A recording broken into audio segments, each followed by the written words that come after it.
afternoon, everyone. This is Tony from her Homestead Skills. Well, I've spent pretty much every morning lately at my garden.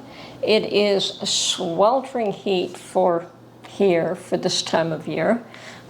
We have a heat wave that I think is the same one that you're experiencing down in the U.S., only ours probably is nowhere near as hot as yours is. I think that our temperatures are in the 90s, which is unusual for this time of year. And of course, with the heat index or the humidity index, it feels like closer to 100. I believe that's what they're saying. But it's tolerable. I don't mind it. You just don't want to be doing a lot of physical work when it's that hot. And so we had lovely rain again this morning. We're getting a lot of rain, which is great for the garden now that it's planted. And I decided that it was dry enough, the roads had dried, that I could go to the garden and start pulling some weeds. And boy, do I have weeds. The rain certainly helps them to grow as much as it helps the plants to grow. I think this winter I'm going to have to cover that plot with a tarp and try to prevent and kill some of the weeds. But for now, the best I can do is pull it out when the soil is moist and damp as it is now. It's the easiest time to be able to pull weeds. But things are coming along nicely. Yesterday I uncovered my row of beans that I had covered up to keep the bunnies from decimating, and they had grown well enough under that cover that I was able to take it off yesterday, and today I've noticed that the beans are fine. Perhaps the bunnies are looking for food elsewhere. More power to them. And allowing my beans to grow. Now my peas, well, I've laid down another set of pea seeds, and let's see if anything happens. They won't do well in this heat though. But this heat is not supposed to last. It's supposed to cool down again next week, so perhaps they will survive this. Now I have harvested a few things. I've definitely gone to the You Pick It farm to pick strawberries and taking care of preserving those. I've got some rhubarb preserved. I have tested out my freeze dryer for some vegetables, freeze drying some vegetables. I have, there are some things I like freeze dry, there are some things I don't, like anything else. I think it's really great for the fruit. Now I think that the freeze dryer has its place in the scheme of preserving food. I don't think it's the be-all and get-all for everything. I know some people think that, yeah, you can freeze dry everything. I still like some things to be canned. I still like some things to be frozen, and I think some things are freeze dry beautifully. I will never do eggs any other way now. I think that freeze drying eggs is absolutely the best way to go. And as well, freeze drying your own milk is also wonderful. So I've got to do another batch of those two before much longer, and have a supply that I can keep on the shelf, on hand at all times. Things like butter, I still just like to freeze or make ghee. And if you don't know what ghee is, you're just removing the milk solids and you're left with the oils. And that ghee is definitely shelf stable, whereas butter, I'm not too keen on canning butter as is. So I like the butter frozen other than being made into ghee. And I do have ghee in my pantry. And lately we are probably trying to consume less of certain foods and more of others. And Mark has taken an interest in researching beef tallow. And I told him that pork lard I could find just about anywhere. I mean, in Canada you can buy clean, beautifully prepared lard. And I've rarely seen lard where you render it yourself here in Canada. I think I did notice one spot where I can get some for the first time in a long time. But you can buy ready, prepared perfectly clean, beautiful lard off the shelf. And I do keep that in-house. But beef tallow, I have never found a source for it, although Mark has been doing some research and he tells me he has found a place where you can buy the fat. And I told him if he could do that, I would render it for him. And I think that it would be definitely another one of those fats that are useful to have in-house and in the pantry.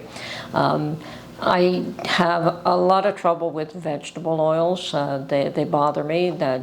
Just the only one I seem to have little problems with is olive oil, and we are using less of that product these days as well. So I'm preparing for an early harvest from my own garden, and probably to be able to have lots of things available in the stores already. And as a matter of fact, I think Walmart already has a special on corn. At 22 cents an ear of corn, that's a darn good buy. I just got the flyer yesterday. I don't know that I want to buy corn from Walmart, only I don't see any issues with it. I'm sure it's Ontario corn, or maybe I will go check that out. And if I like the looks of them, I will buy some. And I do plan to put up a lot more corn this year than what I did last year, because we're pretty much through it. I suspect that corn will be the next one on the agenda, or there will be others as well. Now, I didn't bother to make jam this year. Like normally I would make strawberry rhubarb jam, but I didn't bother because I still have lots from last year. But I should double check and see if there are other jams that I want to make. So that is another thing that you can prepare early in the season rather than late. Okay, well, things that are going on in the world that are a little disturbing, I guess, is that every time you turn around, you don't know, well, you do know that people are lying to you. It's become pretty obvious that everything that comes out of somebody's mouth, they try to convince you of a certain thing, and sure enough, it doesn't even take weeks at this point, sometimes days, sometimes hours, to determine that they've once again lied. We have that issue with the carbon tax, where we were told that 8 out of 10 families would be better off. And now that they've done some, I guess, accounting, they have admitted that now, no, 6 out of 10 would be worse off. So very few people are going to be benefiting from the carbon tax. Now, how can anyone say that you're going to be better off when you're taxed extra for something? and you know, you can fool some of the people some of the time, but it's gotten to the point where the majority are not fooled anymore. We're all tired of being lied to. We're tired of being told that the sky is going to fall unless we comply with whatever mandate that they want to impose. Or I hear that even in the US that they're talking about the draft again, and that's got a lot of people very concerned and upset, and rightly so. In my case, in Canada, it isn't an issue yet. Who's to say if it will become one? I don't know that Canada has ever had the draft. I know that the last time the US had them, I was 15 years old, 14, I don't know. And I do remember meeting a couple of people from the US, a couple of young men who decided that they were not going to be drafted and came up to Canada to avoid it. And we may see more of that if that's the issue. But I have a hunch that you're going to see a lot more mothers refuse to allow their sons and daughters to go to war. And that may be the only way to prevent these wars from happening, is that the ones that have spent all that time and energy and love and worry and money and you name it, effort and everything put into these children, and to have them stripped away from you and sent to war to be maimed and maybe not even come back. For what? for wars, people can't even remember the reason for them after all is said and done, just that they occurred.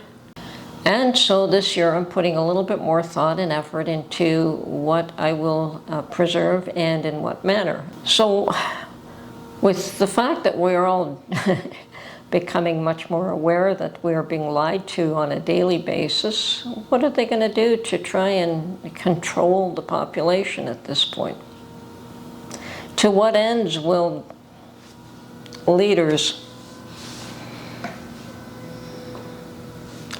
go to ensure that they maintain power and control, because that's what that's all about.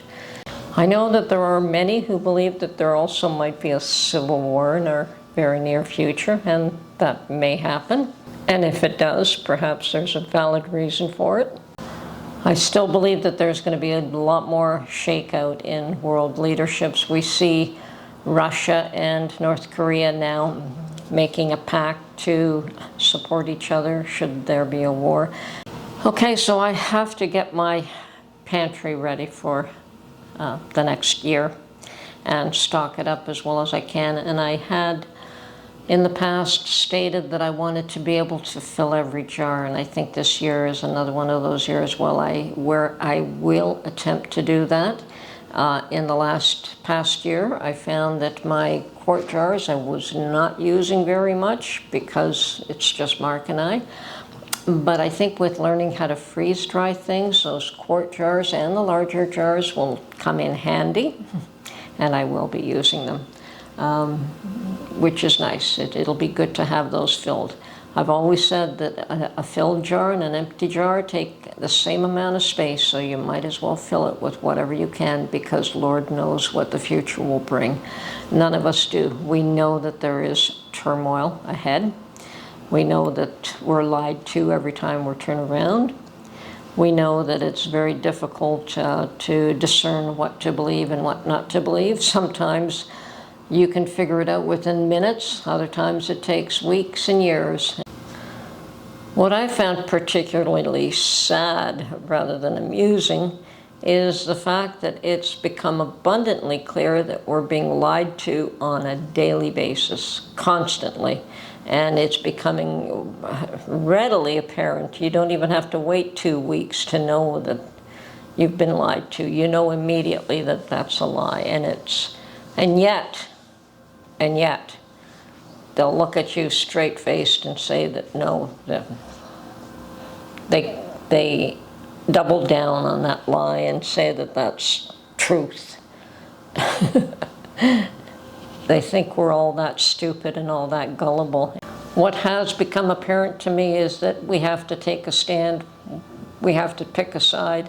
And I've never believed in picking sides or choosing sides, but I find that in this day and age, you have no choice. You're being either pulled into one way of thinking, or you're being pushed out of another one. So it's we have to stand our own ground with our own ideals and our own beliefs. And it doesn't mean you have to fight, but it does mean that you have to stand your ground and be willing to say, this is who I am, and if you don't like it, too bad for you. To be able to speak out, people are afraid to speak out. Understandably so. They've been punished for doing so. People have been punished for taking a particular position, and sadly, if you don't have freedom of speech, you don't have anything. I wish I knew what would happen in the next year or two, so I could prepare properly for it. But all I can do is try to accumulate as much food as possible and accumulate as much assets as possible, and try to stay out of debt and try to stay above the fray and not get too involved in people's petty disputes. Not to say that I will not take a stand and take a position for myself. I will do that. I will stand my ground for what I believe and for what I think is ethical, and others can do the same. I'm hoping for a long, hot summer with very few disturbances, but we'll see what happens. And the focus is going to be on definitely filling up every jar. This is Tony from Her Homestead Skills. Keep prepping, keep praying, and we'll talk to you real soon. Bye for now.